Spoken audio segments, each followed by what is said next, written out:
So was it I long? also, Was it short? I also did not watch it. Okay, great. Little Rumble we'll be watched very educated to talk about it. Well, then. Little Rumble watched the entire. She watched the entire thing and reports back. Okay, good. And Can we get her on the line? We should actually. She said it went the way it should. She also was happy that Goldberg did not win. But he got on the mic afterwards and he thanked the crowd. It was in Atlanta, his hometown, so he was happy about that. So good. Good for Goldberg for going out and not stealing somebody else's slot, and away we go. SummerSlam is right around the corner. Yeah, it sounded like they did it well. That obviously. I almost said Walter, but Gunther went over, and then they honored him well. You can say Walter if you know, you know. Yeah, if you know, you know. But, they had him go over, and then, Goldberg still gets his moment. I think that's the right way to go. It seemed like the right decision. So, no, I was pleased by that. I've not heard anything AEW related yet. Plan on trying to watch that this week, so no spoilers on that. But, it was a fun weekend. I did get down to your neck of the woods a little bit. Good basketball tournament. They went 2-1. What did you think of the facility? It was awesome. It was really, really good. Isn't it? In Saukville, it's amazing, right? Yeah, I was impressed overall. They did a great job. Cool little commons area and everything like that. So I'm not a huge fan of the. I'll just say this of the basketball courts where you have to watch from what I'll call the end zone angle. I like having the sideline view. Right. So it's a little bit of a different viewing experience when you have to kind of view it from that angle. But overall, it was great. They did a fantastic job with the tournament and really did enjoy the facility. And my complaint there, I would actually argue and agree with you, is that you have enough land in Saukville to build a big enough warehouse so that there's room in between each courts to set up stands on the sidelines, not on the baselines. But I think some of these organizations are just so used to you just build court next to court next to court next to court, and that's how you do it. The courts. That's not how you do it. You have. We've all been to. Well, I don't know if we've all been to Saukville. Tommy probably hasn't because that's really far. But there's enough land there that they could have built the warehouse 40,000 extra, 10,000 more square feet, 2,000 more square feet, whatever.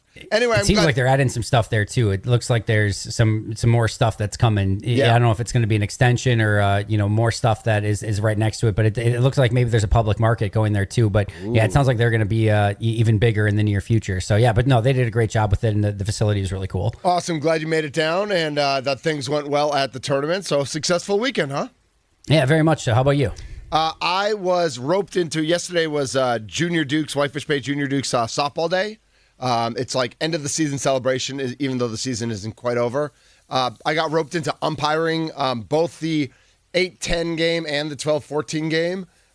There was a lot of sun, a lot of standing around. Man, kids and the coaches, everybody likes yelling at the umpire. Even in a fun game intra-squad, man, everybody just likes yelling at the umpire. So umpires, I love you. I respect you. I will always have your back.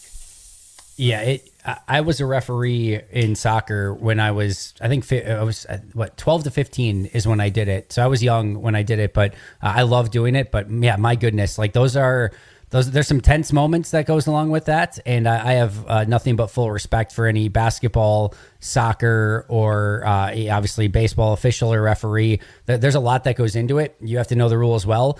And there's a lot of angry parents and coaches that are at you almost no matter what. So you deal with a lot in that position. No question about it. It's true. Andy, I don't know if you heard this or not. But Jacob Mizrowski made the All-Star team. I don't know if that's I don't know if I'm breaking news to you right now and you hadn't heard that happened. I don't know if heard that Tommy Wirtz has already done Tommy Rants.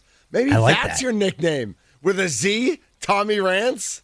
I can be I convinced. like that. That just came out of nowhere. I can be convinced. Yeah, maybe you've heard Tommy Wirtz go on 43 different rants about this. I could go on a rant about it. You could go on a rant about it, but I feel like Tommy is he's the voice here, and so I love his take on it, and yeah, but Jacob Mizrowski probably not going to pitch even tomorrow night, I bet, but he's on the All-Star team. You don't think so? No, rookies got to pay their dues.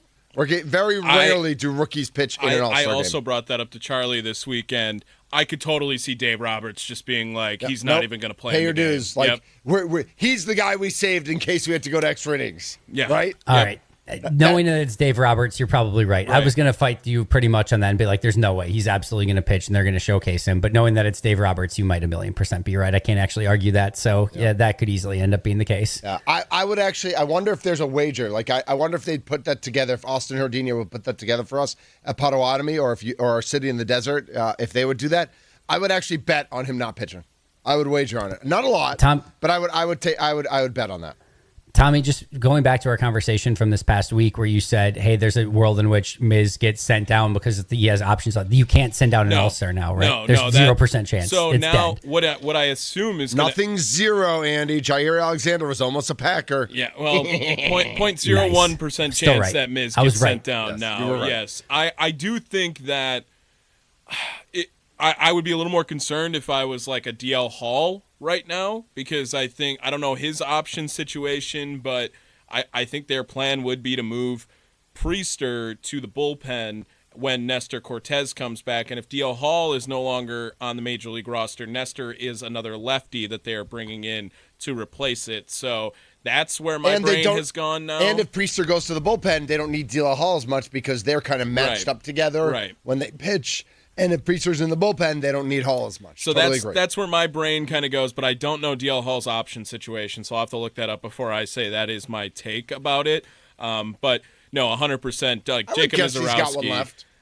It would make sense to Wouldn't me, it? but He hasn't been around that long. He also was kind of an older prospect getting traded for Burns, remember, in the Okay. deal? So, Quinn Priester, older prospect. So maybe he has very few options left in Right, DL because Hall. Priester only has one left, right? Right. Like that's it. They don't want to waste it. I mean, they might have to be fair. They might have to waste it or at least use it, burn it. At some point, you can't look at options. You have to look at the roster compilation in terms of winning for this season. Last week on the leadoff show, Drew Wagner called Jacob Mizorowski the best pitcher in baseball. I mean, that's a little crazy. Drew Wagner would not say something like that if he didn't believe that. You know how Drew operates, Mitch. Like, that's a very massive take for him to say. But no, he's going to be a part of this team for quite some time, and the reports already that they're trying to get a contract negotiation going, and I don't think anyone is opposed to that after just 5 games. Pay the man. Per an article on CBS Sports from May 25th, May 24th, excuse me, DL Hall does have a minor league option remaining. So if that is correct, and assuming that it hasn't been used since then, he would still have That's one where left. my brain is going now. If DL Hall gets moved back down and then Priester goes to the pen, now they have a lefty replacing a lefty. That's where my brain goes. No, you're right. You're right. That's there's logic there. Maybe Tommy Nestor Cortez now does the Nestor to Quinn Priester. Like, that's just the replacement there. Not that Nestor will be strictly an opener, but but his first couple starts back, he might go shorter, and having him paired with Priester would make sense. And I do believe that they would like to see Nestor Cortez get traded at the best case scenario.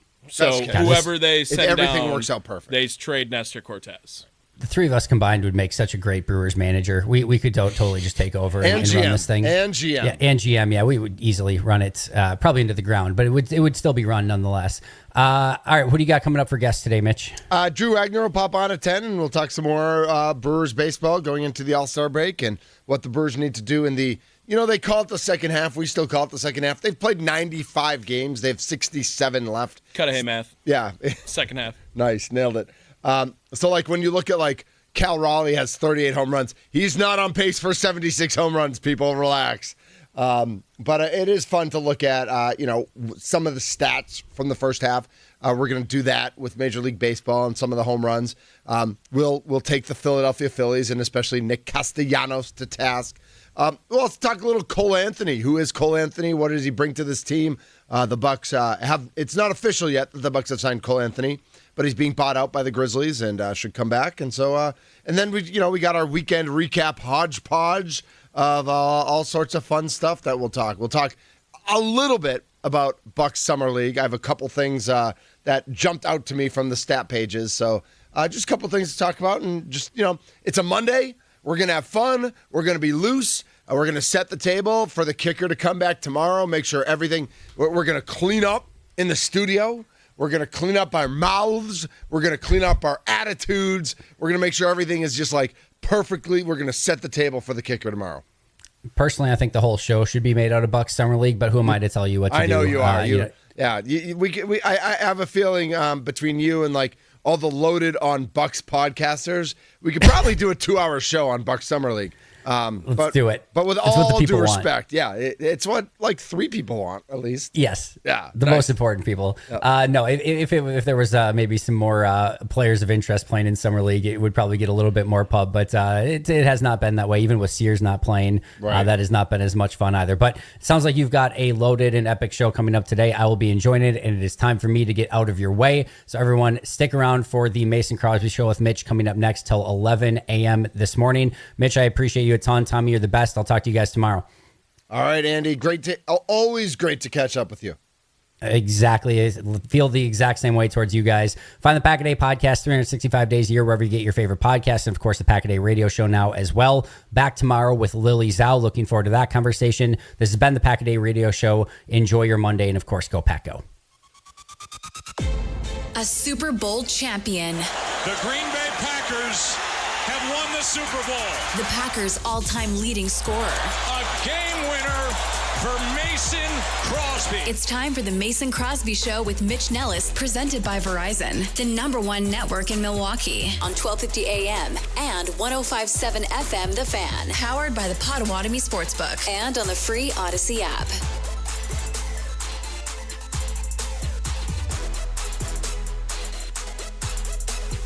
When you write YouTube, do you capitalize the Y and the T? Do you just capitalize the Y? Is it one word or 2 words? What do you do with YouTube, Tommy? It's one word. Do you know, and is it capital Y, Capitalize. capital T?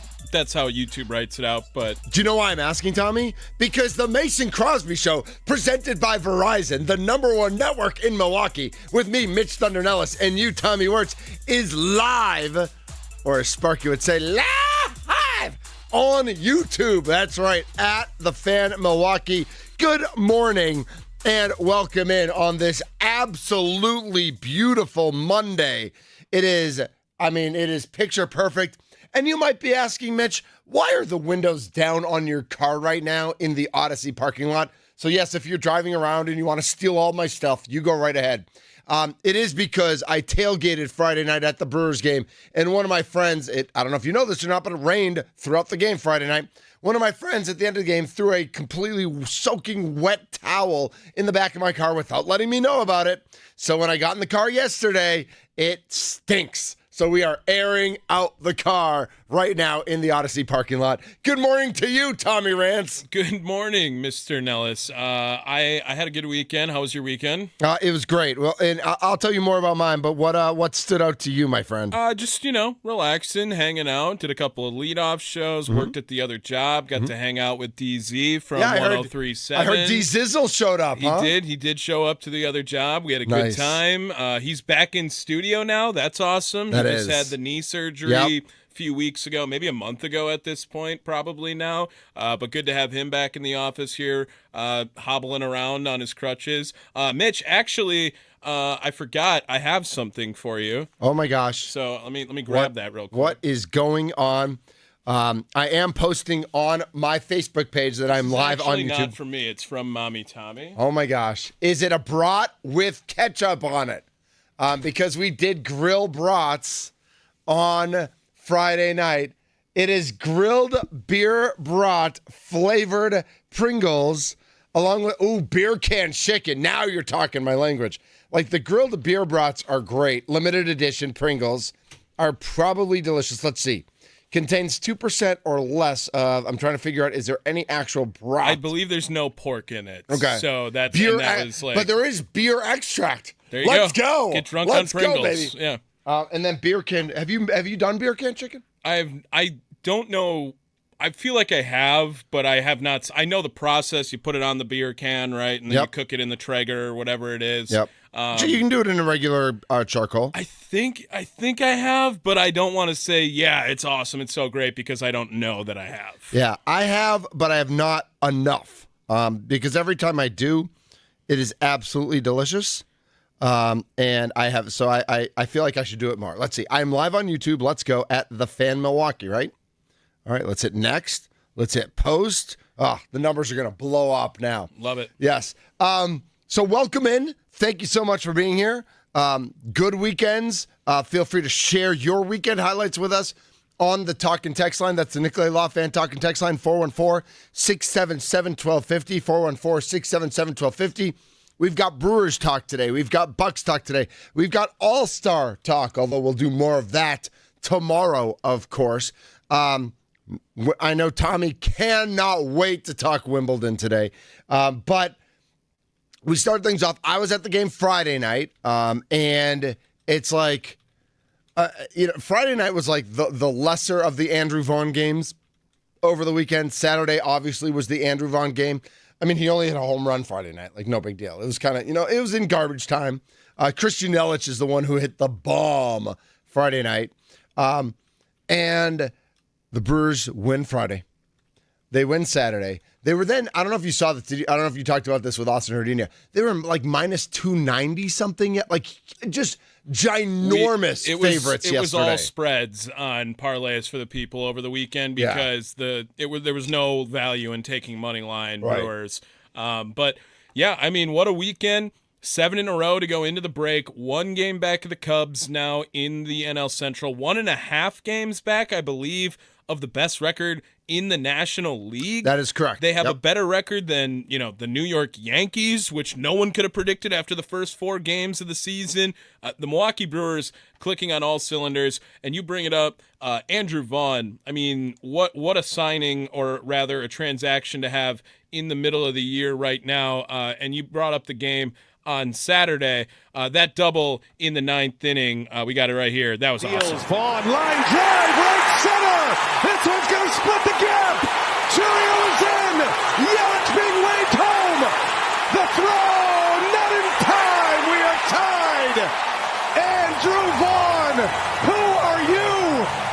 Yeah, who are you, Andrew Vaughn? Great call. BA FanDuel Sports Network, the courtesy on that call. Yeah. So just fun. unbelievable. So fun now. So I mentioned it on Friday that I'm Nicolay 94. This weekend was Nicolay 95's 30th reunion, but I was friends with a lot of those guys, so we all tailgated Friday night, went to the game together, and one of my buddies and his wife were staying with us. So Saturday, as we're like they were getting ready and we were hanging out, we have the game on, and so me and Mrs. Thunder and my buddy Chad and Big Rumble, like, we're all watching the game, and we're all like, as they get to the bottom of the 9th, we're like a little bummed that they gave up the extra run because it was 4-3, and it's like, oh yeah, you can scratch and run across. Now it's 5-3, and it's like, but we still there was still some confidence there. And then Churrio gets on with the infield hit, and Yelich walks, and now we're like getting loud, and we're like, and Vaughn hits that, and we are screaming in the house. And it's like, we're going to keep saying this until we get to August and especially September. I get that it's July. That was July 12th. And today is July 14th. But there is real energy. There is real excitement. Like, I don't want to say, and granted, I didn't watch the game yesterday because I was I was umpiring 2 youth softball games. But it's almost can't miss. And then you got Freddie Peralta, who is tied for the Major League lead in wins right now, 7th in the National League in ERA. Obviously, you have Jacob Mizorowski, but every game seems like can't miss right now. Yeah, and on top of it, like the late inning heroics over the last few, like we just played the Andrew Vaughn from 2 days ago. Churrio in the 8th yesterday. Sends that one deep right center, and Churrio watches it fly way out of here. Opposite field tank from Jackson Churrio. 3-run home run. 6-1 Brewers. And how good is he hitting the ball, Oppo, by the way? That one was 426 feet, I Oppo. believe, opposite field. That's sick. Right, Mitch, you know the world has been around for like 4 billion years, right? That's what they say. Well, I'm at 49, and it's been around for at least like 77 years. So I think it's been like 4 billion years that the Earth has existed, and you were blessed enough to be alive the same time Bryce Terang is also here. Territory. Now Terang deep into right center field. This is back, and it is gone. Churrio and Terang go back to back. 7-1. Love it. And I love, listen, The Brewers are beating the Nationals 3-1 in the 8th inning. And I think we all feel like it's 8-1, right? Because the Nationals stink and the Brewers can't lose right now. But you're up 3-1, bad things can happen. Something can go sideways, something can go weird. Well, all of a sudden, you pile on 5 in the bottom of the 8th to go into the All-Star break. Like, what better feeling is there than having that type of offensive explosion from Chourio and Terang? And I know we're not going to get into it today. We do have to get into Terang a little bit because I'm a little nervous that if the Brewers make a move for a third baseman, then Terang and Durbin end up like in a sort of platoon. Now, Terang will face righties, obviously, so he'll play more than Durbin. But that's what I'm nervous about for our buddy Bryce. I don't know if I could disagree with you more on a take. How so? I think you just think Durbin gets benched? No, I think Bryce Terang is like obvious choice to be breakout player in second half of the season. Terang is? Bryce Terang. He's already broken out. What do you mean? No, I mean, like, we get back to Bryce Terang hitting 350 for the first month but of the I don't think they give him that opportunity. If they make a move for a third baseman, the only at-bats available for Terang and Durbin are at second base. Yeah, I understand that, and we're so confident that they want to make a move. Do we forget what happened 2 days ago when Caleb Durbin was at the plate? Deals Durbin, base hit, and the Brewers win in walk-off style. Let's go. Let's what go. What a comeback. Let's go. 6-5 the final. 6 in a row for the Brew Crew. I mean, Caleb Durbin, every time he is doubted, he puts you back into, oh my God, okay, Caleb Durbin, like, give me more of that. It's a very, you can tell that Pat Murphy loves having Caleb Durbin in the lineup. He has nothing but good things to say about him every single time he's out there. Yep. And like I said, every time that you start to think, wow, I don't know what's happening with Caleb Durbin, he has a move, he has a play, he has a at-bat that you're really excited to see. And I would be curious if you took away, I'm going to go look right now, but Caleb Durbin, when he came up, obviously, you know, it was growing pains throughout there for Caleb Durbin. But if we were going to go from, let me just say June 1st here. I'm going to go to June 1st. Well, and it's amazing. Caleb Durbin and Bryce Terang almost have exactly the same numbers. I mean, obviously, Caleb Durbin has played 2/3 of the season, and Terang's played the whole season. But if you extrapolate them to be equal, they are like identical. And they both keep raking. Like, Caleb Durbin, we keep expecting him, he wasn't right. Remember? He wasn't ready. He's a double-A player. He's not ready. I mean, dude comes in big situations. I mean, even with the hit the other night, but there have been times where, like, you just need a sac fly from him. And guess what he does? He gets a sac fly. Chourio, last Wednesday against the Dodgers, you remember this, Tommy. Chourio got his first game-winning RBI, right? Right. To win that one in the 10th? Mm-hmm. Durbin has 3. Durbin has 3 game-winning RBI in his career. So June 1st, if you go back to June 1st here, that's game 3 of that Philadelphia series where they swept Philadelphia. And even at the beginning of that series, which I'm just going for a nice round number of June 1st, Caleb Durbin was batting .213 when that season started. Mm-hmm. He is now batting .261. His OPS was .618. It is now .711. Yep. During that time, he is 33 for 107. That is a .308 batting average. He's got a .400 on base percentage and an .821 OPS during the same time. Unbelievable. Where is the doubt? Why are you doubting Caleb right now? That is a very quality stretch over quite some time now here. And if, like I said, we can manipulate it to make it even better. You're talking about a guy who back on May 17th was batting .175. Mm-hmm. I mean, his average is up over almost 100 points at this point, and the OPS is up almost 200 points from the same time frame as well, but just since June 1st. So that's 34 games now. He's got 33 hits over that time, 3 homers, doesn't need to do that, and he's been playing extremely good defense on top of it at third base. So nothing you said is incorrect. Yeah. And clearly the hole is at shortstop and not third base. The only thing I would say is 889 OPS, 31 home runs, 78 RBI. Eugenio Suarez is having a season. He is. And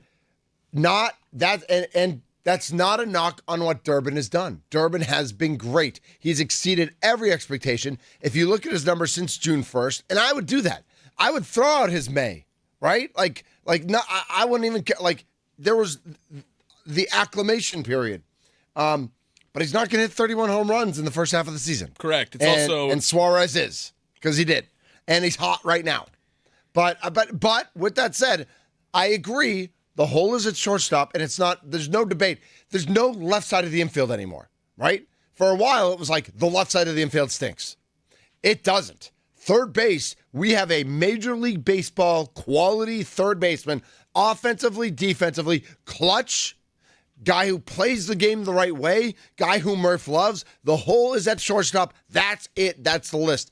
The problem is in Major League Baseball, as we see every year, it's much easier to find a replacement fill-in third baseman than it is to find a shortstop. Yeah, I don't know how attractive any of these No. off-season, anyone in the middle of the year, like Suarez is maybe the biggest name. I have heard some rumblings of a Jose Ramirez being available. No. If, Really? If that was the case. I mean, listen, he's a stud. I would sell the farm for him. I really would. We were talking about, they were talking about Acuna a little bit ago on the other shows here on the station. Yeah.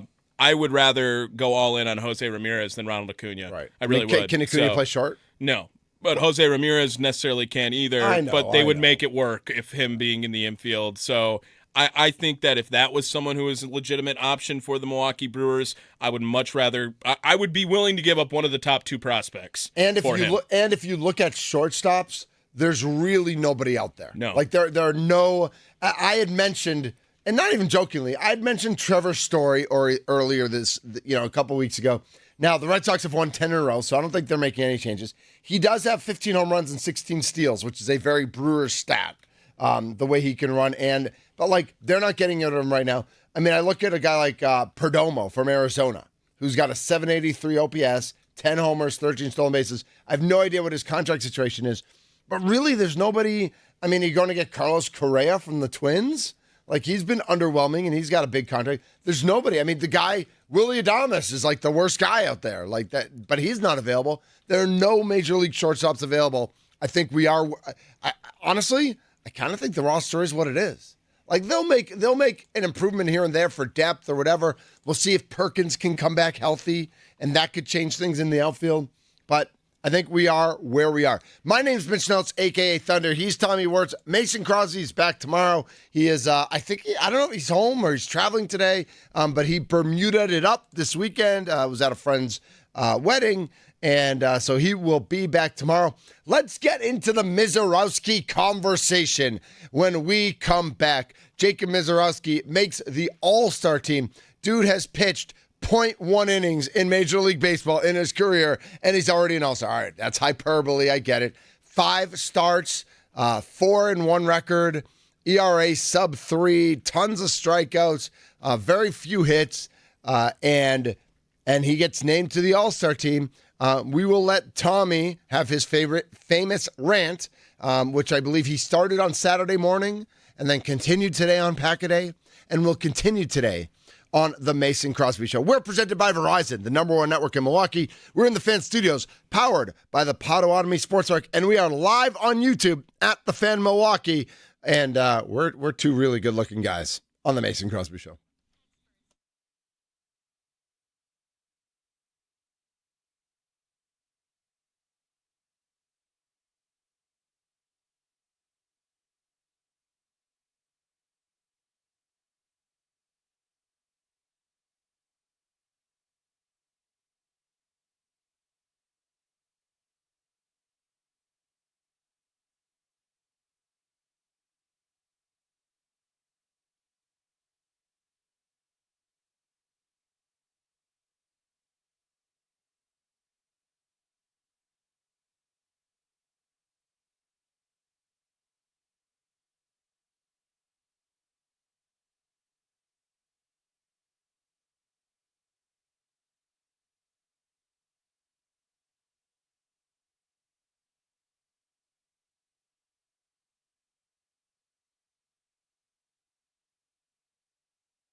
Not only are we on YouTube, but you can find us wherever you find your listening pleasure podcasts.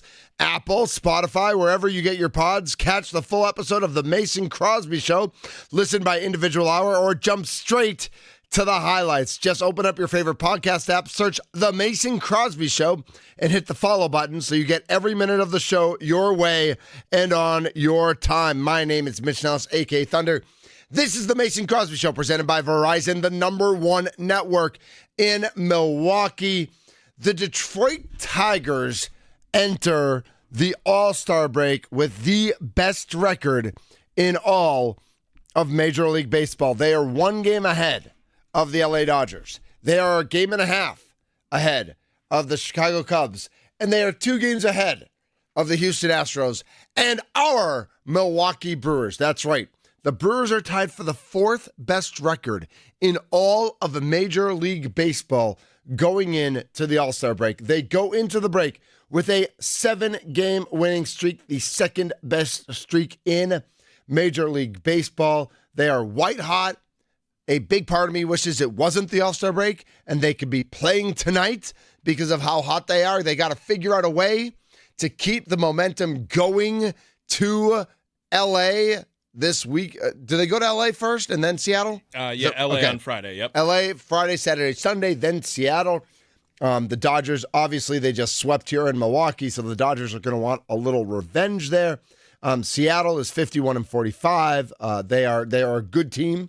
They have the league-leading home run hitter, catcher Cal Raleigh, with 38 home runs at the break. But the Milwaukee Brewers, 56-40. I think I might have said 55.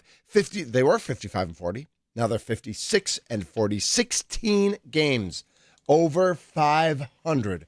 Tied for the 4th best record in Major League Baseball. Funny that I don't think we have strong feelings about the Tigers here in Milwaukee. I think we dislike the Dodgers. I don't think we hate the Dodgers. I think we dislike the Dodgers. We kind of hate the Cubs.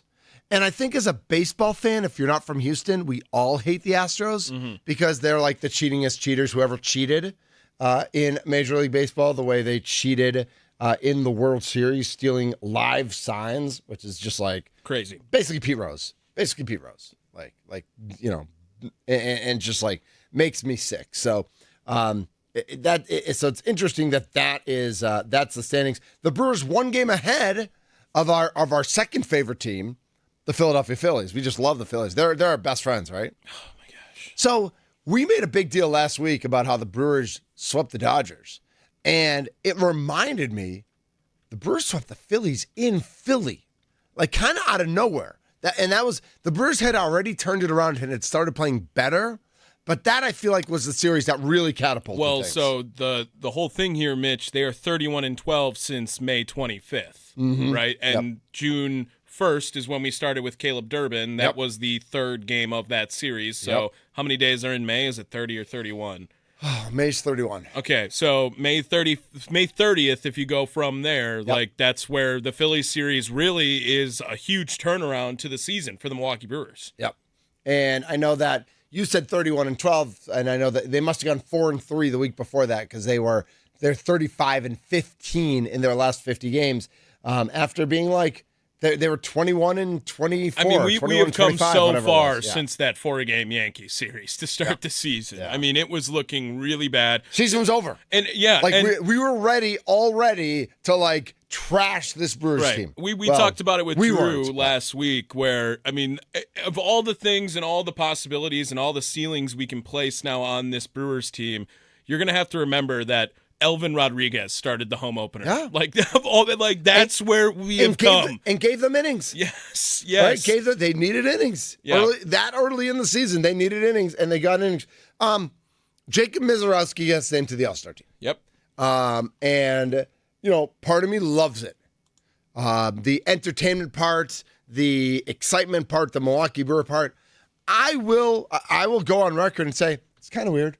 It's a little weird. Like, he does not have 11 starts like Skeens did last year. Mm-hmm. He's got 5 starts. Yep.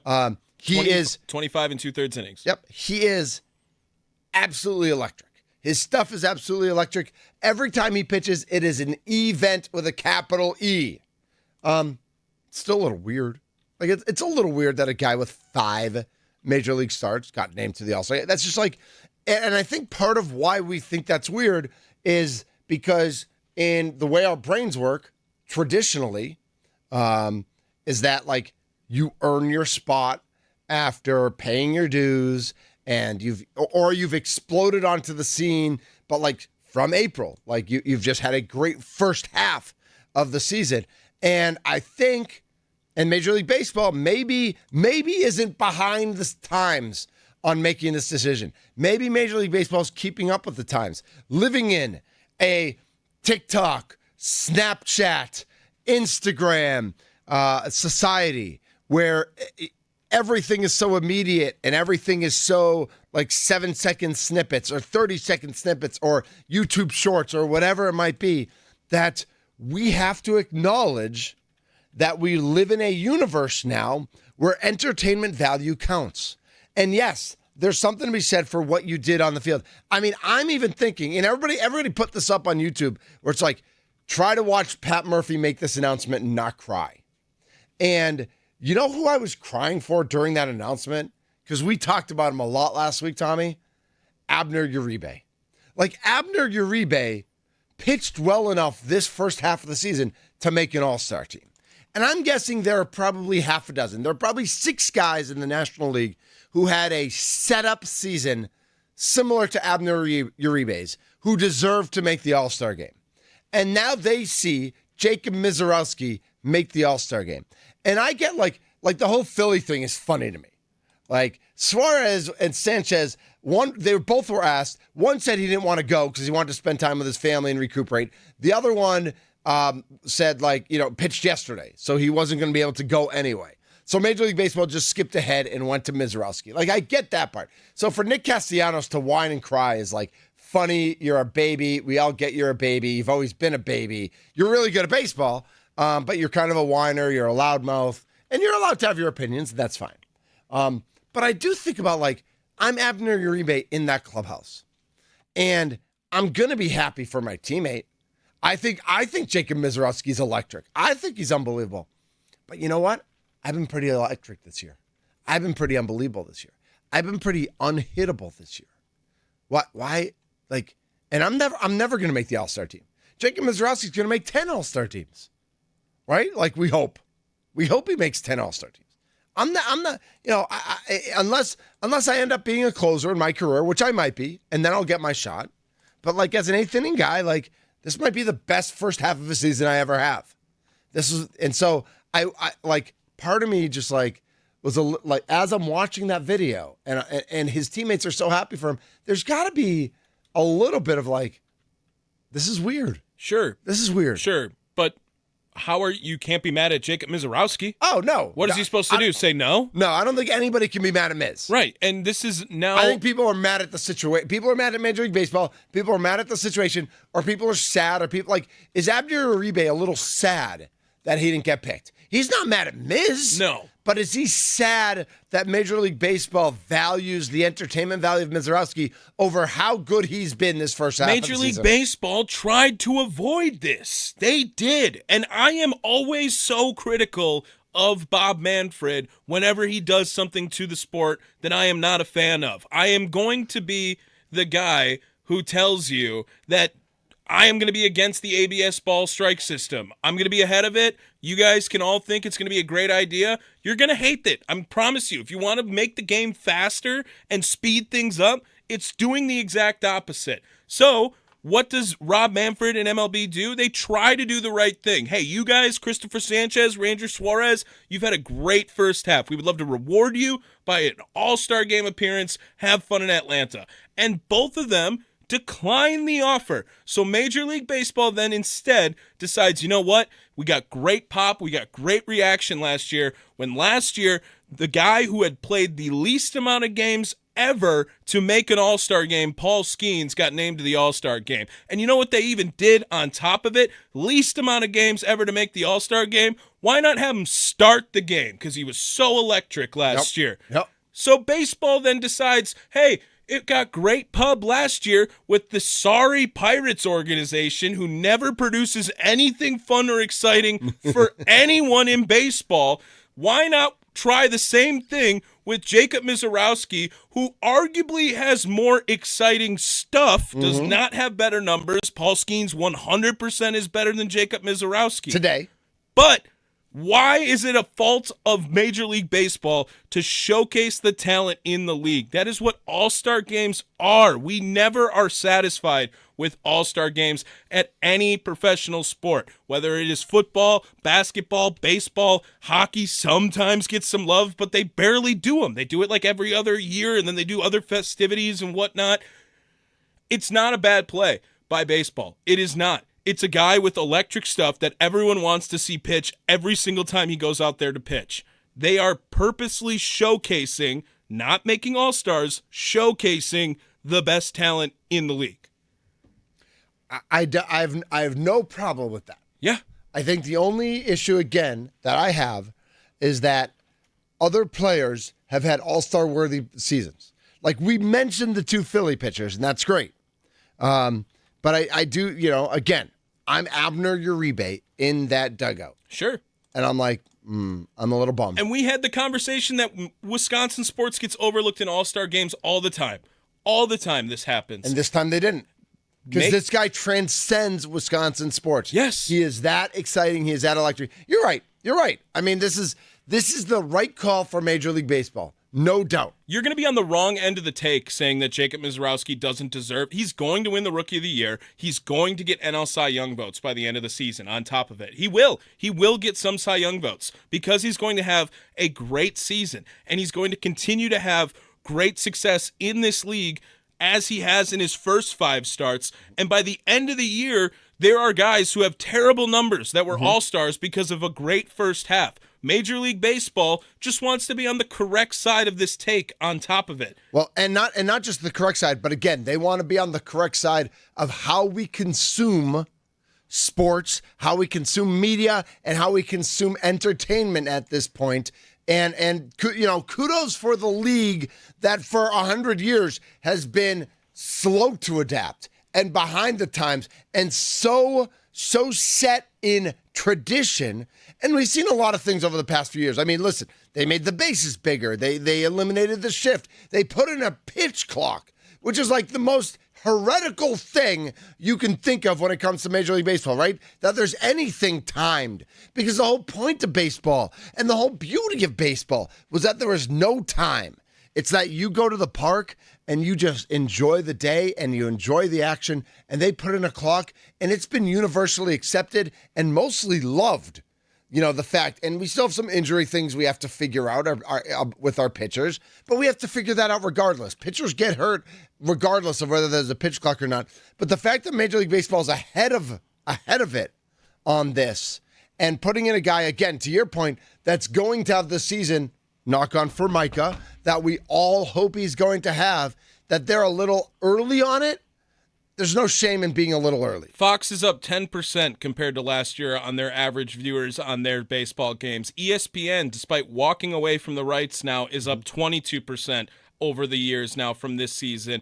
MLB viewership is up 22% in Japan right now. Double-digit increases have also been posted for viewership on other platforms such as MLB TV and the MLB Network Showcase telecast, the Tuesday night coverage on TBS. All of them have increased over the years, and it's because we have had so many complaints that baseball sucks at marketing. They suck at marketing the game. They suck at marketing their top players, and they're trying to avoid that so that the game can continue to grow. And if you are a fan of baseball, why are you against that? It makes zero sense.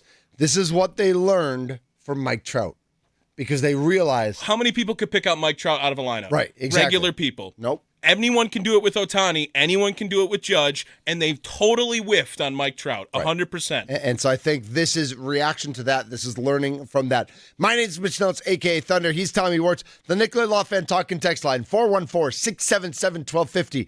414-677-1250. Let us know your thoughts on Miz being named an all-star. Are you comfortable with it? Are you happy about it? Do you celebrate it? Remember, we are live on YouTube at The Fan Milwaukee, and we're on the free Odyssey app, AUDACY. Audacy. It is sunny and 78 in Hales Corners right now. High of 85, a low of 65. That'll be overnight, as it always is. And it just looks like sunny skies until tonight. Oh, man, is today a beautiful day. Mainly sunny, high in the mid-80s, lows in the mid-60s. This is the Mason Crosby Show with me, Mitch Thunder Nelles, presented by Verizon, the #1 network in Milwaukee.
Ooh, oh, and I'm Mary Tyler Moore.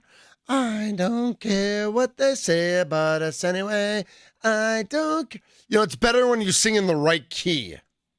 When you try to go too high, nobody likes that. But when you hit the right key, then it flows. And there's flow. Did you hit the right key? Eventually. Okay. Eventually. Not to start, that's for sure. This is the Mason Crosby Show presented by Verizon, the #1 network in Milwaukee. Man, if I hosted a show on Kiss or Mix, I literally would have my mic on every song, singing every song. I put together the playlist yesterday for Whitefish Bay Junior Dukes Fast Pitch Softball, And like, I know you're going to be shocked about all the songs I had on it because it's totally out of character for me.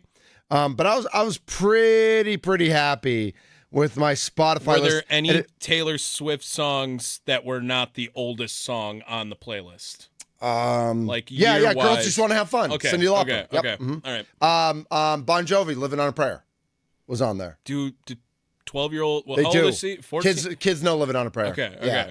12 and 14-year-olds for sure. I don't know about 6 and 8-year-olds or Right, 10-year-olds, but definitely the older kids. Party in the USA, Miley Cyrus. That's oldish. Okay. I was just wondering if Taylor Swift had the oldest song on the playlist. Not necessarily that. Girls Just Want to Have Fun would have been the oldest song. Yeah. Living on a Prayer. Also, is that older than that song? No, Girls Just Want to Have Fun was 83. Living on a Prayer, I think, was 85. Okay. You could look those up and see if I'm right. I used to know. We can do that. I used to know all the 80 songs like every single year, and now it's like I don't. But obviously, Driver's License, Espresso, Pink Pony Club, Cruel Summer, Ordinary, Calm Down, A Bar Song, APT, Good For You, Man Child, That's So True, Hot to Go, Just Dance, Lady Gaga, a little older, Anxiety, Get Him Back, Benson Boone, a lot of Benson Boone. Yeah, so, I mean, it's shocking, right, that I put together that list for the 6 to 14-year-old girls yesterday. Girl Pop Dad. That's right. Hashtag Girl Dad. Nothing wrong with that.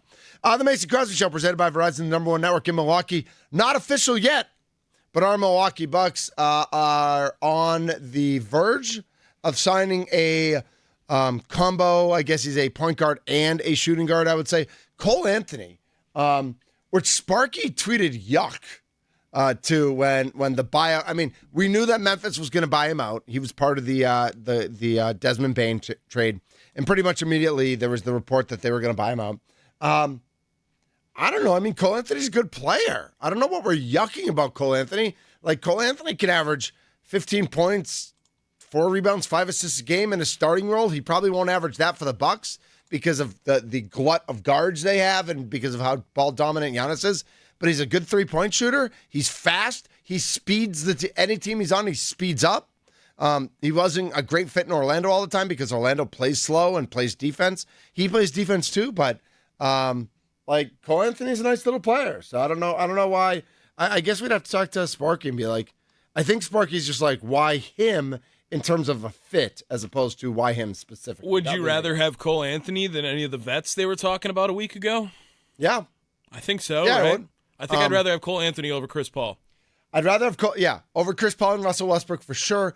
The only one, if like you can get Malcolm Brogdon on a veteran's contract and he's like happy and healthy, which Malcolm Brogdon seems to never be happy and healthy. Like, I still think Malcolm Brogdon's a really good player. I just don't think like, I don't know. Like, I don't think he's ever going to be the player we wanted him to be or thought he could be. I mean, Cole Anthony last year only played 18 minutes a game and still averaged 9.5 points, 3 rebounds, 3 assists. In his best year, which was 21-22 for Orlando, 16 points, 5.5 rebounds, almost 6 assists. Like, that's the type of player he can be in a starting role. Now, he's not going to be that guy for the Bucks, but his 3-point percentage, 34, 34, 36, 34, 35. So career 35% 3-point shooter. You'd like that to tick up a little bit, and that might tick up a little bit playing with Giannis, playing with this team. And it does give them a glut of guards. Like, it still makes me scratch my head why Gary Harris is on this team. Cole Anthony is 6'2", 185, so he's not a big guard, but he's quick. He can finish at the basket. And I think it's fun. Like, I'm good with it. Like, he's a good NBA player. And he definitely has those games where he explodes for 25 points. I think people are just more concerned about, hey, we just heard Giannis is playing point guard and he's going to be the guard on the offensive side. Why are we getting a point guard? And we just keep getting guards influxed into this Bucks offense right now, and Bucks roster. So I think the roster is a little guard heavy. We're a little forward bankrupt in terms of like, ooh, we're guard forward. Yeah, oxymoronic. Yeah, kinda, we're guard forward bankrupt. In terms of, and like, and it's going to be a lot of reliance on Kuzma if that ends up being the roster. I've heard some trade rumors with Kuzma. A lot of them involve AJ Green. Like a lot of them are going to be, if you want us to take Kuzma, we get AJ Green. So you got to figure out if you're okay with that or not. I'd sure rather that be Gary Harris. I don't even think they can trade Gary Harris yet. But you know, I mean, the guard depth is crazy, and the forward depth is not as much as you know. And maybe as Shannon in Thailand said, maybe having Kuzma go through training camp, not have to come in and be the number 2 scorer and take that pressure of being Chris Middleton. Maybe he comes in and he's the Kyle Kuzma we all want him to be. I mean, that could happen. I wouldn't bet on it, but it is a possibility. Drew Wagner, Forbes Sports, our Milwaukee baseball insider, coming up to talk all things. Is he happy that Jacob Mizorowski is an all-star? Next on the Mason Crosby Show.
What's the latest on the crew?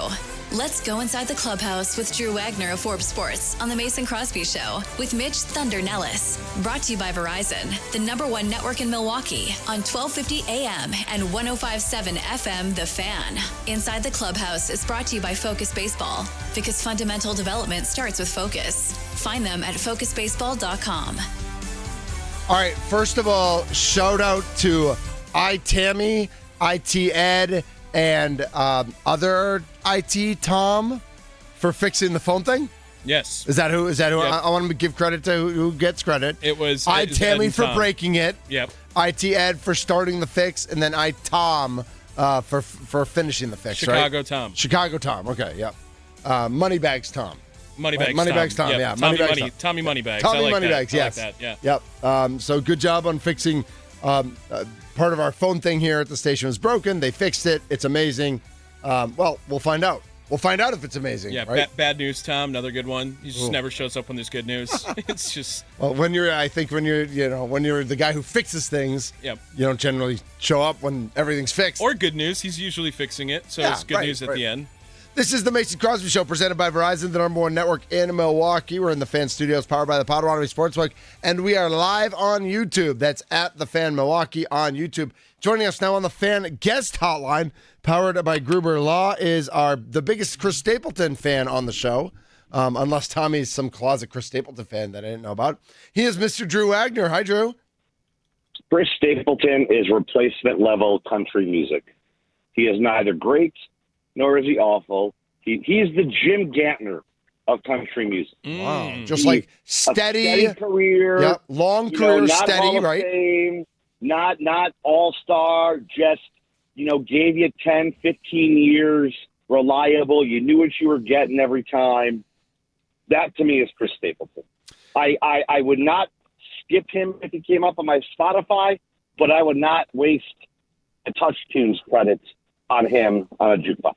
Wow. We went over this. Drew had given me that the rating is, instead of war, it is YAR. Yeehaw's above replacement. Okay. So I had tried to ask him for YAR plus. Like, who's 100? Right. Who's average here? And it's Chris Stapleton. Sounds like we got to Chris Stapleton. Yeah. Good morning, Milwaukee.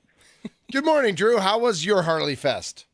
It was spectacular. I want to give a shout-out to the folks that put it on. Friday sucked. It was awful. I think our weather folks made much ado about nothing and caused a bit of a panic that didn't need to be. But kudos to the organizers for getting the word out there, for getting everybody out safely and orderly, for giving out the refunds. And then kudos to the organizers for putting on one hell of an event on Saturday that really showcased our city in the best possible way. Nice. I love that. And it's so much fun when our city is celebrated, because there is so much to celebrate. There's always so much going on, especially in the summer in Milwaukee and every weekend. And I'm glad that was part of your weekend. Go ahead. Mitch, this is our segue, is Saturday afternoon, right around, as I was waiting for my main band to go on, Turnpike Troubadours. Sure. As soon as there's a lull in there, and that's right around when the Brewer game ended. And there was literally a "Let's Go Brewers" chant breaking out. Oh, that is so cool. There were a ton of fans there. I saw a ton of jerseys, people asking about Woody, high-fiving about the Brewers. There was some joy. And normally I hate joy and happiness and other people's pleasant existence. But, I was kind of lost in the moment because the world's greatest band was in town. So I was enjoying the frivolity of happy Brewers fans. The joy and the excitement is real right now. Drew, 56-40, 16 games over 500, 2.5 games out of the best record in Major League Baseball, tied for the fourth best record in Major League Baseball, 7 straight wins to go into the All-Star break, 23-year-old phenom on the All-Star team. It is gumdrops and rainbows and unicorn poop everywhere. Yeah, and I guess enjoy it these next 4 days because it's about to get nasty. Like, it's going to be hard. The real work has just begun. Like, what they've done in the first half is pretty incredible. You think about how they started, 0-4, torpedo bats, just getting whooped up in every way imaginable. Horrible pitching, horrible defense, no offense. Every pitcher and then some was hurt.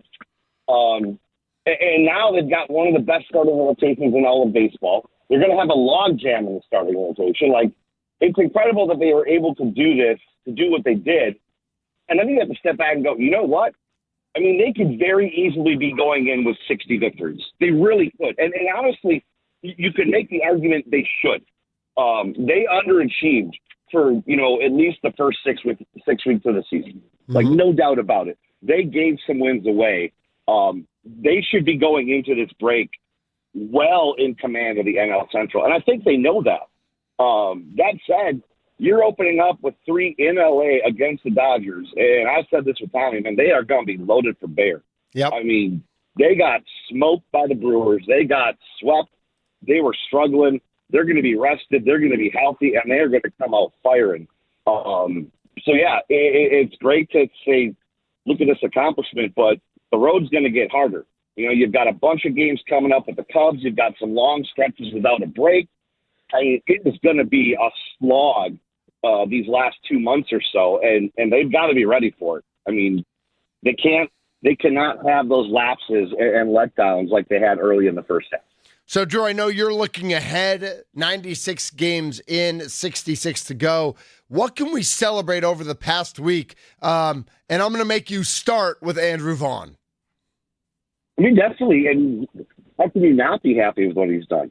I mean, the guy's been an absolute contributor. And, again, something that I mentioned with Tommy, like, they're not looking for him to be, Juan Soto or Aaron Judge.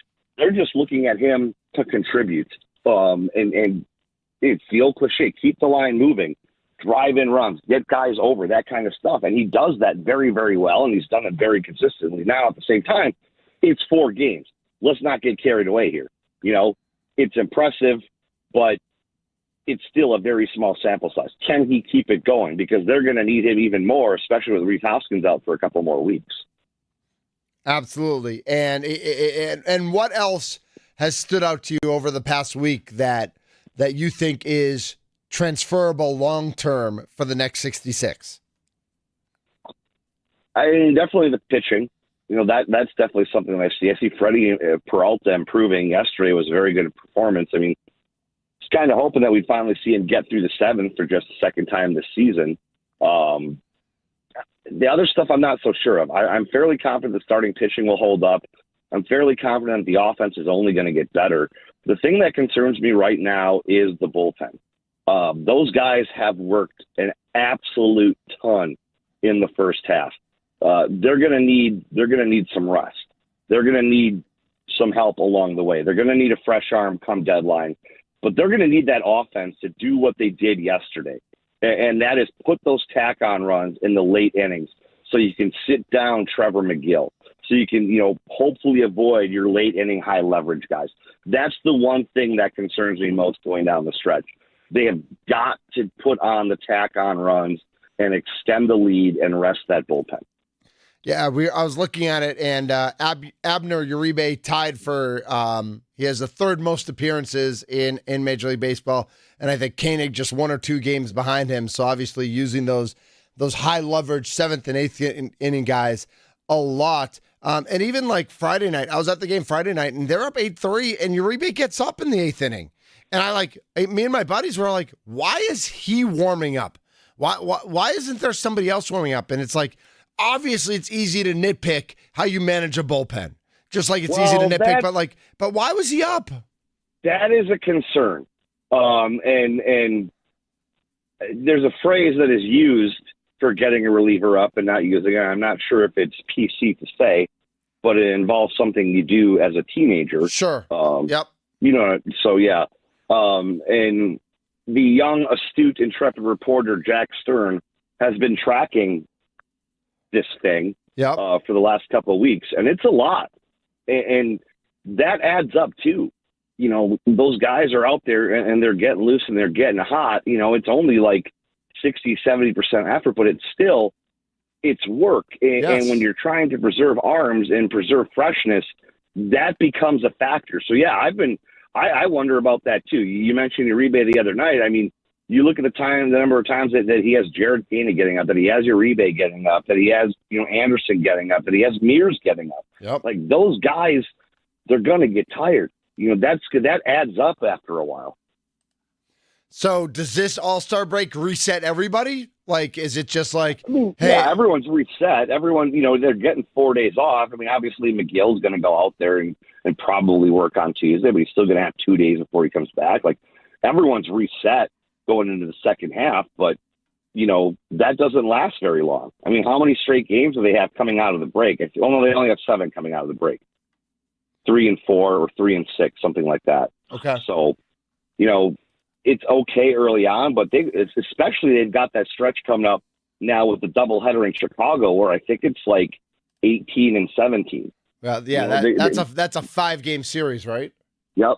So you want to have as fresh arms as possible going down the stretch, because we know that it's bullpen.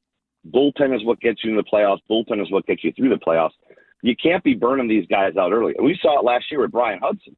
Look at how he changed. He was lights out going into the break, and then that velo started to drop. We're seeing it a little bit with Nick Mears.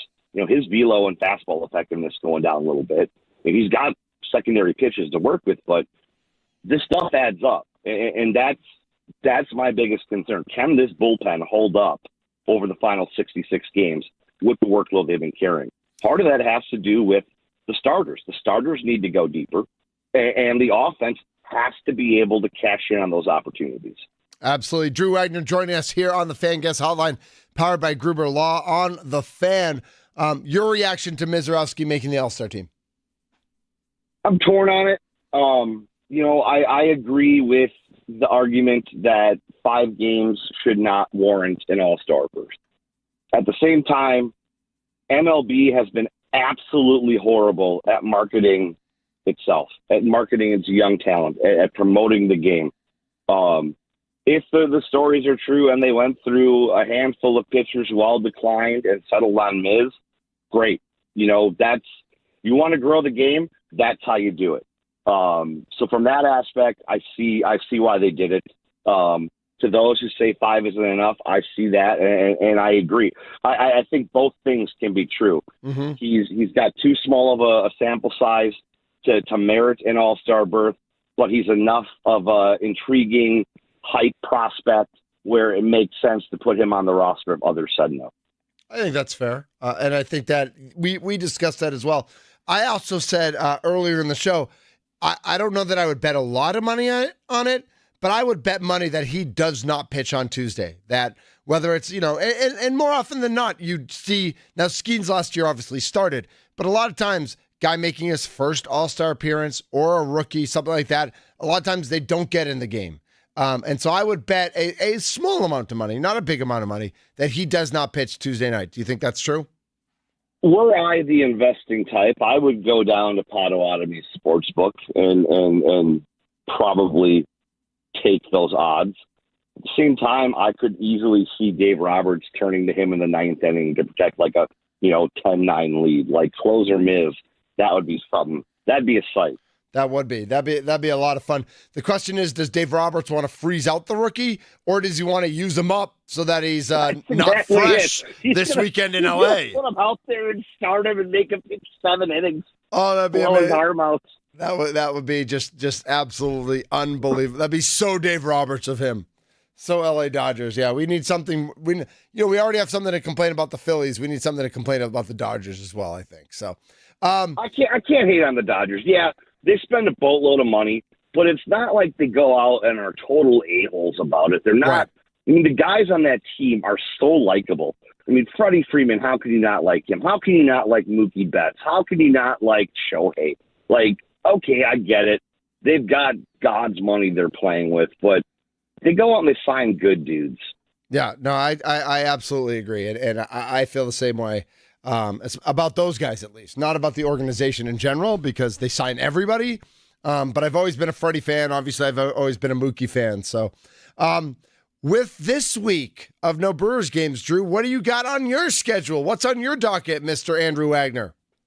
A lot of steel toes, a lot of power tools. There's no rest for the weary. It's blue collar bastard kind of week. You got any open windows for to look at maybe a winter project of like putting in some shelving, some shelving into a bathroom or something like that maybe this week? I'll have my receptionist reach out to you, and we'll schedule some time. We can make that happen. Am I Drew's receptionist?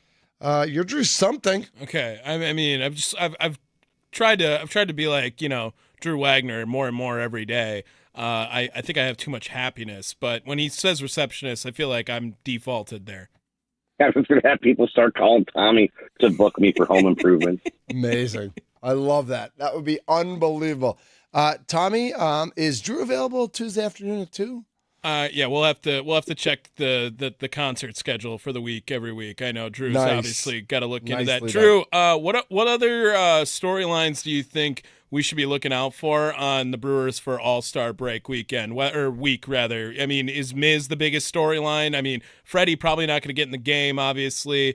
I don't know if McGill, they got to get one of them in there somewhere, but any other storylines here that we should be looking out for, Brewers during All-Star week? The goal is to not hear anything about your players during All-Star break, because chances are if they're making the news during the All-Star break, something bad's happened. So I think the storyline to watch is no storyline, man.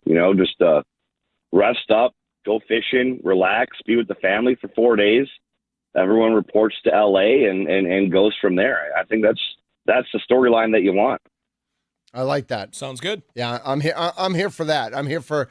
And then, do you think will trade rumors ramp up at any point this week or next week regarding the Brewers? Do you see anything on the horizon? It's hard to say. I don't know. Listen, I see everyone on Twitter yesterday, go out and get a bat. Get us 2 bats and let's win this thing. What bats? What does that mean? Like, Aaron Judge is not available. Juan Soto is not available.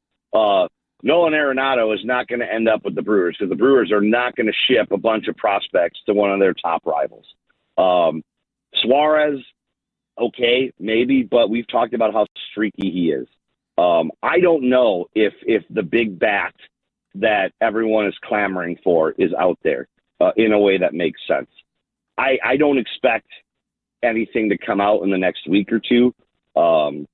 Maybe as we get closer to the deadline, you'll start hearing more rumors, but I honestly don't know which direction the Brewers are going to go. Well, we will all be in that boat together, Mr. Drew, and finding out what's going on. Enjoy your All-Star week.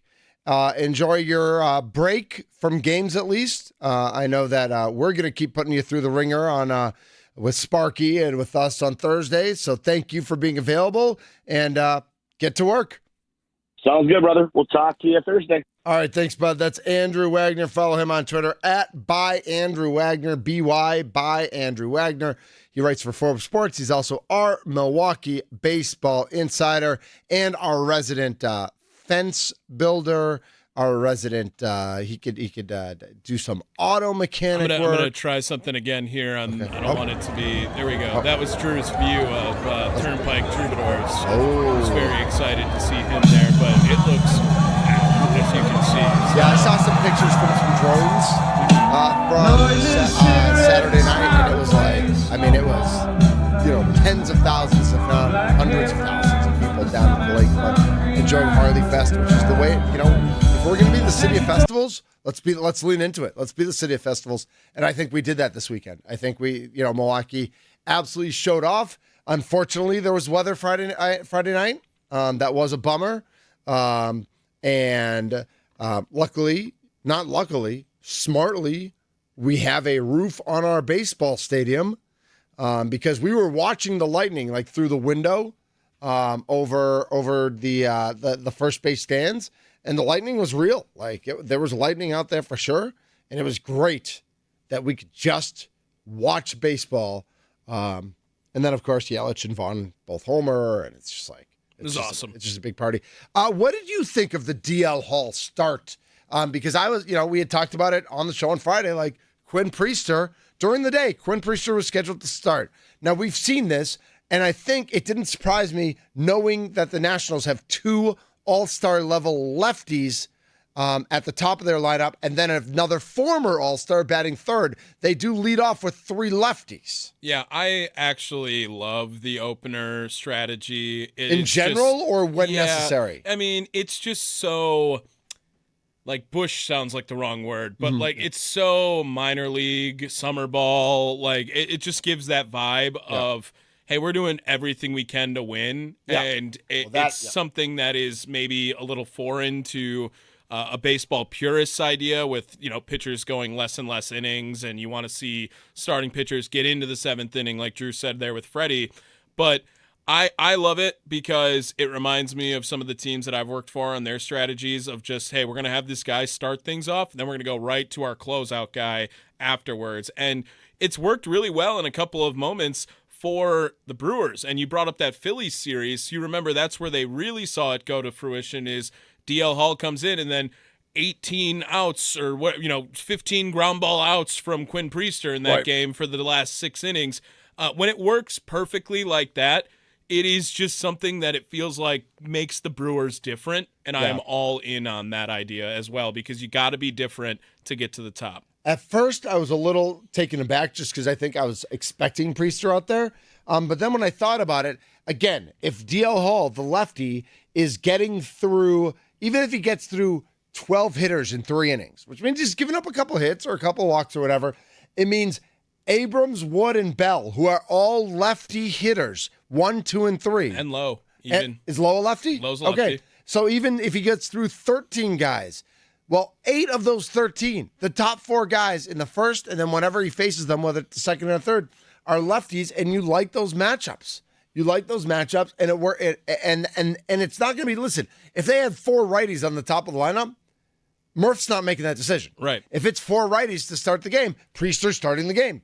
But when the Nationals have that, and I don't know what the MLB rule is for like when you need to announce you're making that swing. Like, I don't think you can have Priester listed as the starter the entire time and then just have Hall show up. Yeah, I think it's like a few hours before the game you have to have some. And usually I know Murphy had who's the manager? Is it Rob Thompson of Philly? Does that sound right?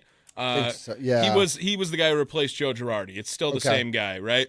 But I remember when they had pregame sound sent over to us that he had called like Rob Thompson beforehand before it was even like, hey, I'm going to do this, right? So there is like Murphy does have that gentleman's agreement, at least when he does plan to do it, when maybe the probable is listed a couple of days earlier. Hey, I'm going to do this before lineups are final if you want to switch your lineup up kind of thing. He does offer that courtesy. But I also think that, again, formulating that idea of maybe DL Hall's the guy who gets replaced now when Nestor Cortez comes back, it does get Quinn Priester a little more comfortable coming out of the pen. And I know that Quinn Priester has the idea already that he knows he's going to be the first guy out of the pen in those opener situations. But still, even just being able to develop a routine to come in the middle of a game as opposed to starting a game, that might be very important for Quinn Priester if he is the guy that ends up ultimately going to the pen. Again, I do think that we talked about it with Drew. It's ideal that maybe Quintana or Cortez are one of the guys that gets moved at the deadline so that they can make room for Priester to come back into that rotation. But for the time being, Nestor has to go out and prove that he is worth anything or has some value in the trade market. He has to come back and start some games. Again, we looked at Quinn Priester as a starter versus as a reliever. His relief, he's 3-0 as a reliever. His ERA is still over 5 because he had that horrendous Cubs situation where he just gave up 8 runs. That was the Tyler Alexander opening game. Yes, it was, where it was just like that one went brutal. But as a starter, he's 4-2 with a 2.90 ERA. He's so good. So you look at him. You look at what Quintana's done. We know Freddie. We know Mizorowski. Who's the 5th starter? And Woody right now. Yep. I mean, and then when they get Cortez back, we don't know what we're getting back in Cortez. A 3-game series in the playoffs of Peralta, Miz, Woody is, I mean, toe for toe with anyone in baseball. Well, and I think even if you add Quintana to that and have four and go four guys, because you're not pitching Mizorowski on short rest, and you're not pitching Woody on short rest. Right. The situation that the Brewers are in this year, they do not have three guys that you can just throw out there. They need to be careful with Woodruff. They need to be careful with Mizorowski. Freddie can go extra. I think even Quintana probably could go extra because it's not like he throws hard, and he's done it before. He could be a 6-inning guy for sure. Right. But I think even with that top four, I don't think anybody's matching that top four. It's awesome. Yeah. So we will see what happens there. Weekend review, weekend recap, and I'll look at the week ahead. Coming up here, we're going to go hard into Wimbledon because that's where Tommy wants to go. He cannot wait. All right, just kidding. Finally over. Yeah, finally. The long breakfast of the summer is over. Right? Breakfast at Wimbledon? Isn't that a... No? It felt like it was dinner time. It was brunch, only breakfast, bro. First app, second app, 7-course meal, 11 Z's. Right. It was just anything you saw. It was Wimbledon. We are the Mason Crosby Show, presented by Verizon, the number one network in Milwaukee. We're in the Fan Studios, powered by the Potawatomi Sportsbook. Again, our thanks to Drew Wagner for jumping on. He was on the Fan Guest Hotline, provided by Gruber Law. One call. Say it with me. That's all.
blah, blah, la, la, la, blah, la, la. Did I get that word right? I just love that no one on YouTube knows what song is because they can't hear any of the music. Yeah, That's so great. it's just us coming in a Hi, cappella. YouTube. Oh, that's got to be terrible. Yeah, every time you're like in the mic, like Right. I always feel bad for people. I don't feel bad. I don't feel badly either. He's Tommy Rance. I'm Mitch Nelles, a.k.a. Thunder, here on the Mason Crosby Show, presented by Verizon. Congrats to Yannick Sinner for winning Wimbledon. Congrats to the lady. Did you see that? The ladies' final? So the American, who was 11th, beats number 1 in the semis. Yeah. And then loses 6-0, 6-0. Great. First time since 1911 that somebody's been bageled in the finals at Wimbledon. So the Titanic, right? If you say that, I don't know. Isn't the Titanic That was 1911? 1912. 1912. So Yeah, around there. literally, Yeah, since the Titanic. Since the Titanic. Since the Titanic was not at the bottom of the sea. Correct. Did you like that movie? Again, Have you seen it? We were just talking about. Have you seen the whole movie? I don't think I've seen it front to back. I believe at that. all. We, Mrs. Thunder and I were discussing this weekend. We think it's time for us to like sit down and watch that movie with the girls. Like they're of the age that Isn't that like a 3-hour movie? right? But snacks. Yeah, I mean that's just way too much to commit to a movie that I haven't You seen are already. so of the generation that can't deal. If there's not a car chase, you can't deal with it. I was just telling you how Good Will Hunting's like my favorite movie. Which That's is- a movie. You're Interstellar. Love Interstellar. Ooh, That's a movie okay. that's a All right. commitment as well. It is. It is. Like Titanic is just, I haven't seen it. Why go back? I know the story. Hey, they fall in love. Hey, ship goes down. Tommy, I got an email today. Okay. I got to share this with you. It says, "Greetings, Reverend Mitchell Aaron Nelles. Here's a milestone worth celebrating. It's now been 11 years since you officially became an ordained minister." Yeah, clap for me, all right? Thank you. Yeah. Yeah. Thank you for your service. Yeah. Yeah. 4 weddings in? Four weddings in 11 years? yeah. What a rate. I mean, That's amazing. what are you charging? Like way too much or what? But public service announcement. Not only am I a professional auctioneer and I can be an auctioneer for your nonprofit event, get in touch with me, but I can also do your wedding. I am an ordained minister. I am, and I've done weddings in 3 different states, actually. Yeah. How about that, Tommy? All right. 2 in Wisconsin, 1 in Massachusetts, 1 in Colorado. I'll let you know. The I'll let you know. Colorado one was the most convoluted. Like they had the most things you had to sign and like witness and do. It was kind of weird, the rules in Colorado, but I pretended to do I'll it. keep you in mind. Thank you. Five incoming. Woo, baby. Cannot wait. So very excited about that. Tommy, who is leading Major League Baseball in home runs? That would be the big dumper, Cal Raleigh. It's his nickname. Can we talk about how everyone who thinks Cal Raleigh should win MVP is a completely wrong take as well now? He's got 38 home runs to Aaron Judge's 35. He's got 82 RBI to Aaron Judge's 81. Aaron Judge is hitting 355. Cal Raleigh's hitting 259. So only 96 points higher for Aaron Judge. Close. Aaron Judge's OPS is 183 points higher than Cal Raleigh's. And Cal Raleigh's is the second best in Major League Baseball. And Aaron Judge also leads the MLB in WAR. 7.0. Do you know who's second among hitters in WAR? Ooh, it's going to be like a guy who fields too. Yes. Is it an American leaguer? No, it's somebody who you should know immediately. I don't know. I don't know. Who also is a great fielder, who is just raking this year. Catches every ball in the outfield. Runs everything down in the gaps. Center fielder. You hate him with a burning intensity of 1,000 suns in your heart. The center fielder for the Chicago Cubs. Oh, gosh. PCA. MVP. Yes. Yeah. Pete Crow. Well, all right, so there's the argument too. Like Pete Crow Armstrong's been unbelievable. He is absolutely an MVP candidate. Can anybody be better than Shohei? No. And so it's a dumb so why argument as well. right. So why like I can make arguments for PCA and Cal Raleigh, but they're not even close. Now, I will say Zach Wheeler has made things interesting in the Cy Young race in the National League because it was Paul Skeens for a while. Now Zach Wheeler's in that discussion. I think it's going to be Paul. But I mean, Zach Wheeler has more strikeouts. His ERA, I mean, it's 2.36 versus 2.01. Whip is Zach Wheeler is a better whip. Their WAR is both 4.8. Zach Wheeler, to be fair. I think Zach Wheeler's in the conversation, and he plays in a bandbox. Yeah, he also is a guy that has been kind of neglected over the years. He probably should have won the Cy Young that Corbin Burns won, if we're being honest, from that 2021 season. And he's another guy that, if you're going to tell the history of 2020's baseball eventually in the years, Zach Wheeler needs to be in that conversation because of how great he has been over that time. Yep. But he doesn't have a Cy Young to show for it. So if he were to get that award, wouldn't really irk me in any way. But I still can't see I don't see Paul Skeens not being the Cy Young at the end of the year. Do you remember there was a time where the Brewers were known for striking out a lot? Do you remember that? Is that I know Jose Hernandez a long time ago. Well, I remember they used to just get a first baseman. After the Prince Fielder years, it was hey, let's try out Mark Reynolds. Hey, let's try out Chris Carter. These are guys that all were hitting home runs or striking out every time. Right. So that really inflated the stats. But what do you got for me? I've got for you, there's nobody in Major League Baseball in strikeouts. I think Yelich is the only player on the Brewers in the top 50 in strikeouts. Okay. He has struck out 101 times, but he's struck out less than Aaron Judge. Yeah. Power hitters strike out a lot. But Aaron Judge just hits the ball now every time, it feels like. If he's not hitting the ball, he's striking out or he's getting on base, it feels like. Churio's at 87, Hoskins at 85 with 10 fewer games. So Hoskins is probably up there. Terang at 83, Contreras then down to 71, then Collins down to 54, Ortiz at 52, Frelick at 49. They just don't strike out a lot, and that's so much has been made in Major League Baseball about how it's home runs, walks, and strikeouts, right? Isn't that what we've heard for the past 10 years or so in Major League Baseball? Is that it's home runs, walks, or strikeouts? And if the Brewers aren't really striking out that much, they're putting the ball in play, good things are happening. Yeah, and they have their own brand too, where it's put the ball in play and use their speed to their advantage as well. Brewers, I don't think they are first in Major League Baseball in steals, but I'm pretty confident they're first in the National League in steals, and it's a huge part of their game.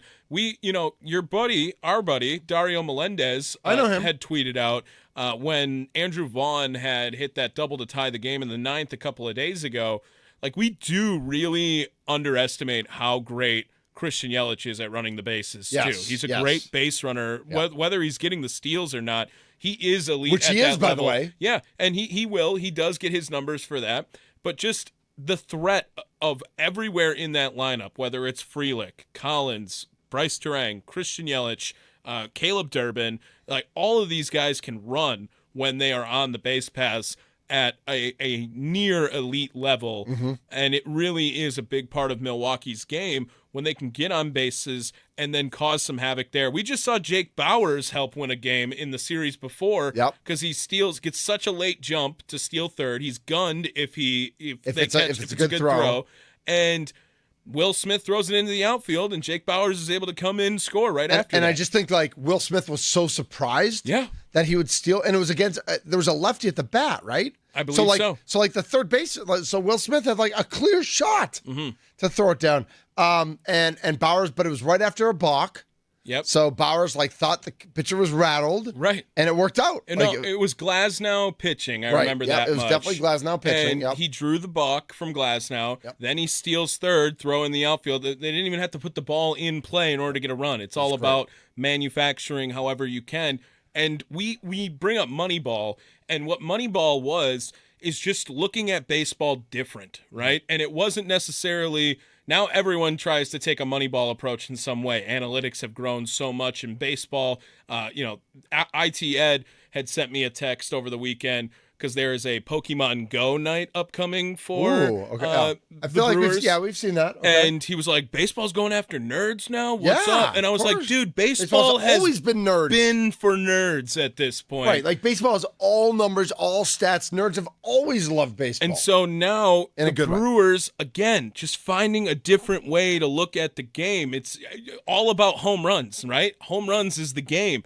Well, the Brewers don't hit a whole lot of home runs. They have guys that can do that, but really what their game is hustle, intensity, speed, pitching. That's it. That's their game. And sometimes they don't always execute that to the full way. And the reason why is you got to give some guys breathers. Christian Yelich will not play left field in the playoffs. I can promise you that. That's not going to happen. But it's really kept Isaac Collins on this team for quite some time right now. It's given Caleb Durbin all these extra chances to be on this team. It's why we think so highly of Sal Frelick and Bryce Terang, is because as far as playing Brewers baseball goes, these guys epitomize it. I want to go back to the stolen base conversation. They are leading the National League in stolen bases. Yes. Tampa runs wild. I don't know. But another organization that just looks at baseball differently all the time. That's true. On a scale of 1 to 10, how surprised are you when a Brewer gets caught stealing? Because, all right, so we look at it. Frelick and Terang both have 17. Chourio has 16. Yelich has 14. Collins has 10. Ortiz has 9. Durbin has 8. Even Bowers and Contreras both have 5, which is slow guys used to get 1 or 2 stolen bases a year. They're already at 5 at the All-Star break. Always active. So how surprised are you? Because they do get caught every once in a while. We had a caught stealing yesterday. How surprised are you when a Brewer gets caught stealing? Well, Terang is the one that always surprises me the most because he has shown the elite level. He stole 50 bags last year. He's one of the very few Brewers in the history of the franchise to do that. But he's been caught stealing a little more this year than he was last year at the percentage and the clip rate, that is. But I would say not so surprised because, and as a guy who's as a short king myself, Brewers don't have a lot of 6'4" guys running around on the team either, right? So Caleb Durbin, while he is fast, 5'7", 5'8" in cleats on a good day, it can only get you so far with how long your legs are, right? And same with Sal Frelick, another short, small, fast guy. But I mean, Sal Frelick, watching him run might just be the most exciting thing for the Brewers. Every time he's running, it's so intense. He's beating out balls that are hit to first baseman, and he gets so fired up about it. I love it. And even, Mitch, we didn't even talk about, Andrew Monasterio, how big it was he got that extra 90 feet in the walk-off with Caleb Durbin's game. That's another Brewers baseball. Just to be able to read that ground ball at third. And seeing that the third baseman's making the play. Yes. The shortstop and shortstop really is the one who's supposed to get over there. Nobody gets over to third base. Monasterio takes that base. Such intelligent baseball right there. And that's another guy that I am what have you done for me lately? And I've said my piece about Andrew Monasterio a couple of times, but you got to give credit that he's obviously very dialed into the game plan of the Milwaukee Brewers. And the reason they put him out there after Andrew Vaughn hits the double is because he runs a lot better than Andrew Vaughn, and he proves it there with just a move like that to move up 90 feet. Absolutely. Real quick, I want to go through a little summer league stats. The Bucks did win their first game. They lose a couple over the weekend. They lose to the Cavs 93-83. They lose to the Clippers 106-91. In both games, Mr. Livingston scores 21 points. And I said it last week, he is Mr. Summer League. He is Mr. Exhibition Season. I don't know what it'll take for him to have any impact in real NBA games, but it sure feels like Chris Livingston can play basketball. And I don't know what it's going to take. Nance had 30 total points, so averaged 15.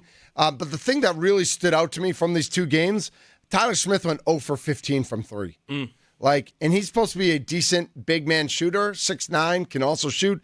Goes 0 for 9 on Saturday, follows that up by going 0 for 6 last night. He was 1 for 3 on Thursday, so he's 1 for 18. But he's got, from everything we hear, he's got good touch. He's got good range. I don't know if it's just not falling. I don't know if he's forcing it.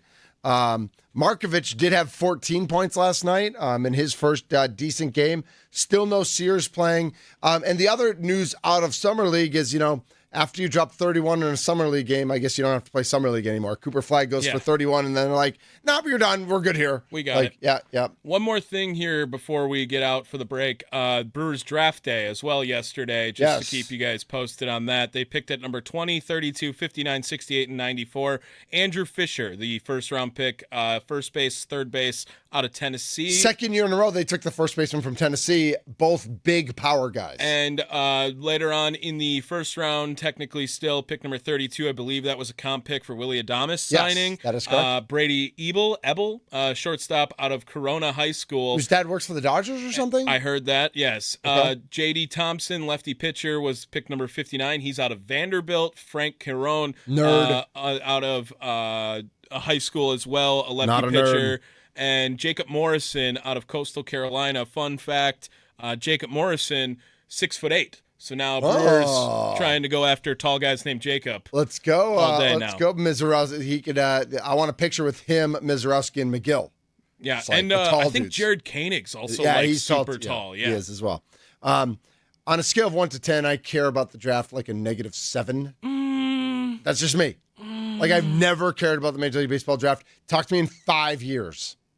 Yeah. Like I just like the way the minor league system works. Like it's just like you don't. There's no impact next year. There's no impact the year Not after. always, not always. The way the Brewers are picking, no, and I don't think it will be the same this year. But Paul Skeen's going number 1 overall. Like everyone knew he was going to have a fast track to the MLB. Yeah, and Bryce Harper, number 1 overall. He's going to have and the there's a fast track couple to the guys like MLB. that this year. Like the guy who was supposed to go 1 ended up Holiday. going 3rd. Oh, and Holiday went 4th. Yep. And there's a great Kate Anderson, and I think. Holiday went to the Rockies, and there was a great picture of him when he was like 2 in a Rockies uniform, and it's very cute. Like, there's some good storylines, but overall, I do not. The draft couldn't be of less interesting. It's tough to get up for it because they're going to develop. Right. It's going to take forever. This is the Mason Crosby Show, presented by Verizon, the #1 network in Milwaukee. We're in the Fan Studios, powered by the Potawatomi Sportsbook. We are live on YouTube at the Fan Milwaukee, and we're on the free Odyssey and iHeart apps.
Get it all up, what's in my head, and what's up, YouTube?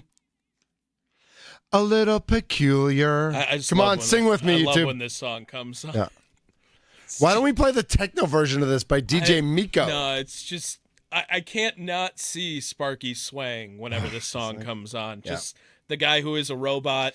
Do you think Sparky's had private time with his wife to the song? Is that what's going on? It's just always it's just always hilarious that this is the song that breaks through to him. This is there's love. There's love in that Sparky heart. Yes. This is the Mason Crosby Show, presented by Verizon, the number one network in Milwaukee. We're in the Fan Studios, powered by the Potawatomi Sportsbook. We are wrapping things up. A couple news of note in the Nelles household. Big rumble. We are going today to get her driver's permit. Oh, God. Yeah. Wow. She passed. Dude. Wow. She passed her test last week, and so today we were going to the DMV to get the permit, and then we are going to a parking lot, and I am making her drive home. Blindfolded. No, I'm just kidding. That's just mean. No, I'm excited for that. Tomorrow night, we can talk about this a little bit tomorrow if we want, will be her last softball game in the Junior Dukes program, of which we've been a part of for 6 seasons. She is aging out. So I might, she won't cry, but I might cry. Oh, you're going to cry. Yeah, I'm definitely going to cry. So if you're up in Port Washington tomorrow night, it's an away game. So, yeah, that's just the way it goes. What do we got going on? No sports, right? All-Star break. All-Star, yeah. Training camp next week. A year ago, I think it was a year ago today, that I subbed for Sparky because I think he took off All-Star week because he's very smart. And I subbed for him each day. It's the first time I met Charlie, like a year ago today. I hosted the whole week. Maybe I did 4 days. I think I did 4 days. Maybe I didn't do the Friday. I'm not sure. But I hosted. Actually, no, I did host because I hosted 7 days. But a year ago, this Monday, today, is when I first entered these studios as a I don't know if that was a dress rehearsal or what it was, but brick by brick, baby. That's right, brick by brick. Tommy, Mason's back tomorrow. He is. You gonna dress up? Nope. Same. You gonna shave? Nope. Same. All right. Mason Crosby's back tomorrow. My name's Mitch Nelles, a.k.a. Thunder. Tommy Wirtz, a.k.a. Tommy Rance, is here. We are the Mason Crosby Show, presented by Verizon, the number one network in Milwaukee. We're in the Fan Studios, powered by the Potawatomi Sportsbook. We're on YouTube at the Fan Milwaukee. No leadoff show, but let's pretend it's the end of the leadoff show. Tommy, what do you tell people? Send him home. Rock and roll, baby.